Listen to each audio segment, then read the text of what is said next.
আপনারা দেখেছেন যে নির্লজ্জ বেহের মতো কারা পায় ধরে সেই মুদি বাবার কাছে বসেছিল।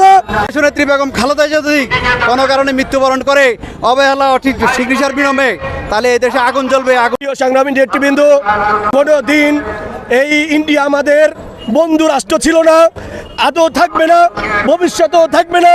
কাজেই ইন্ডিয়ার এই দাবি দেওয়া আমরা কোনোভাবেই জনসাধারণ মেনে নিতে পারবো না। আমরা একটা কথাই এই সমাবেশ থেকে বলতে চাই, গণতন্ত্রের মা দেশনেত্রী বেগম খালেদা জিয়ার মুক্তি না হওয়া পর্যন্ত বাংলাদেশের জাতীয়তাবাদী নাগরিক পরিষদে প্রজন্ম দলের নেতৃবৃন্দরা রাজপথ থেকে কোনোদিনই বিতাড়িত হবে না, মুক্তি করেই আমরা গড়ে ফিরব।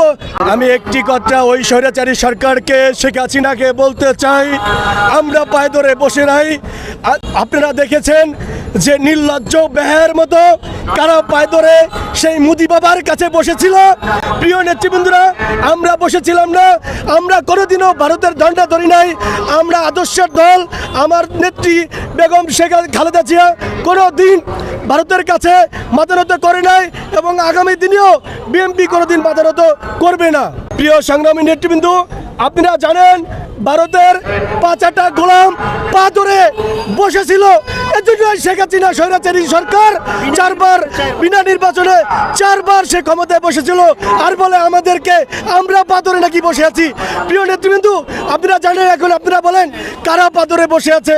কারণ বিএনপি একটি গণতন্ত্রের দল, বরং শহীদ প্রেসিডেন্ট জিয়া রহমান দীর্ঘদিন ধরে এই গণতন্ত্রের দলটিকে আমরা আদর্শের একটি দল হিসেবে এখনও লালন করে বাংলাদেশের মানুষ গণতন্ত্রের জন্য রাজপথে এখনও আন্দোলন সংগ্রাম করে নিরলসভাবে কাজ করে যাচ্ছে। একটাই দাবি, সাধারণ মানুষের ভোট অধিকার, দেশনেত্রী বেগম খালেদা জিয়ার মুক্তি এবং সাধারণ মানুষের ভোট অধিকার ফিরিয়ে দিয়ে আবারও পূর্ণ গণতন্ত্র ফিরে আসবে।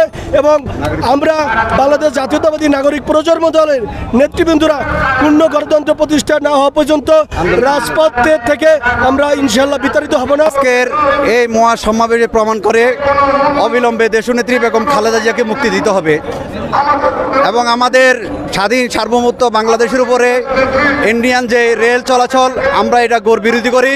আমাদের দেশের মাটি রক্ষা করার জন্য আমরা জীবন দিতে প্রস্তুত আছি।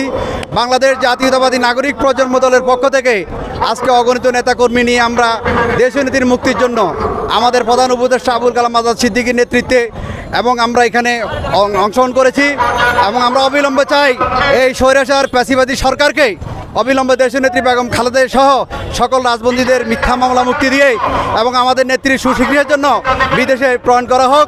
আর নতুবা দেশনেত্রী বেগম খালেদা যদি কোনো কারণে মৃত্যুবরণ করে অবহেলা অঠিক চিকিৎসার বিলম্বে, তাহলে এই দেশে আগুন জ্বলবে। আগুন কোনো ক্রমে নিয়ন্ত্রণ করতে পারবে না এই সরকার দেশ থেকে পালিয়ে যাবে। কারণ ইতিমধ্যে আপনারা দেখেছেন বাংলাদেশের ভূখণ্ড ব্যবহার করে ইন্ডিয়াকে প্রায় 1000 বর্গ কিলোমিটার তারা লিজ দিয়ে দিছে। এই লিজের বিনিময়ে দেশের তারা রাষ্ট্রীয় ক্ষমতা দখল করে থাকতে চায়। আমরা এটা কখনো হতে দিব না, আমরা এটা প্রতিহত করবো ইনশাল্লাহ। বাংলাদেশ জাতীয়তাবাদী নাগরিক প্রজন্ম দল জিন্দাবাদ।